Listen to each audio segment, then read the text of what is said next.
ஒரு அழகான காடு. லூமோ என்ற ஒரு குட்டி சிங்கம் வாழ்ந்து வந்தது. லூமோ மிகவும் அன்பானது, மகிழ்ச்சியானதும் ஆகும். ஆனால் அதற்கு சத்தமாக கர்ஜிக்க பயம்.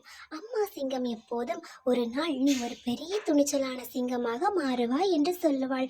ஆனால் லூமோ, என்னுடைய கர்ஜரை ஒரு குட்டி பூனை போன்றுதான் இருக்கிறது என்று எப்போதும் சொல்லும்.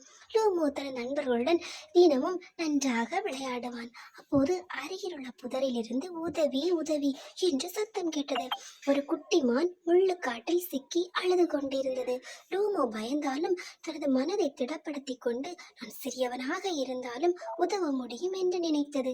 அது ஆழ்ந்த மூச்சை இழுத்து ஓன்னு கர்ஜனை செய்தது. புதர்கள் நடுங்கி குட்டி மான் விடுபட்டது. அனைத்து விலங்குகளும் மகிழ்ச்சியுடன் கைதட்டின. அம்மா சிங்கம் பெருமையுடன் லூமோவை அணைத்துக் கொண்டாள். துணிச்சல் என்பது சத்தமாக இருப்பதல்ல, அன்புடன் மற்றவர்களுக்கு உதவுவதுதான் உண்மையான துணிச்சல்.